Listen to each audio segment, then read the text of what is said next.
السلام عليكم ورحمة الله وبركاته. كل عام وانتم بخير. النهاردة هنعمل مع بعض العاشورة، هنعملها من غير نقع وهنعملها بمكون كمان هيخليها جميلة جدا. عندي كده كوباية من القمح اللي هو الغلة او البليلة، وهجيبها كده انقيها كويس واغسلها كويس، واجيب بقى حلة على النار احطها كده وتكون داخلة في الغليان، انزل عليها بالقمح بتاعنا. تمام. واول ما الاقيها كده تغلي غلوتين معايا وانا مغطيه عليها كده، اقوم طافيه عليها النار واسيبها بقى تستوي في البخار بتاعها. طول ما انا سايباها كده من غير نار هتستوي معايا. وعندي لتر من اللبن غلياه. طبعا انا سبتها حوالي ساعه كده لغايه ما استوت معايا في البخار زي ما انتم شايفين كده وفشرت.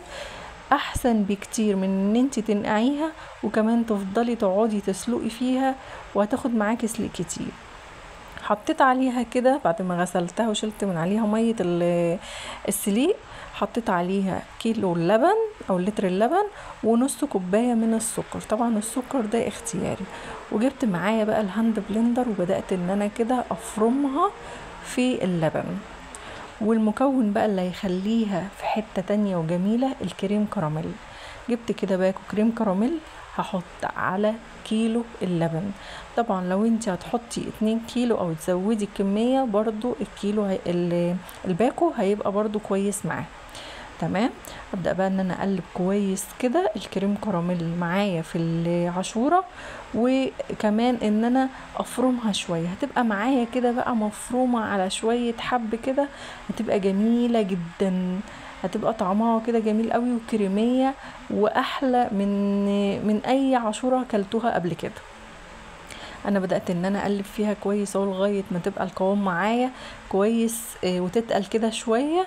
هقوم بقى ان انا اطفي عليها. انا هبدأ ان انا اشوفها اهو كده بالكبشة بتاعتي، وان انا كمان عملت خط كده في الكبشة من ظهر الكبشة، لقيت الخط ما دخلش على بعضه خلاص كده السوا بتاعي تمام. هبدأ بقى ان انا اغرفها في كاسات او في اطباق التقديم، وان انا بقى ايه اسيبها شوية كده تشد، وابدأ ان انا اجرنشها بقى او اعملها باي مكسرات كده فوق الوش تبقى جميلة قوي. انا حبيت ان انا احط على وشها كده بسكوت نواعم. بسكوت النواعم ده بيخلي الحاجة جميلة جدا، طعم كده جميل. حتى يعني برضو في لما باجي اعمل اي حاجة فيها بسكوت بعمل بالنواعم بقى جميل جدا.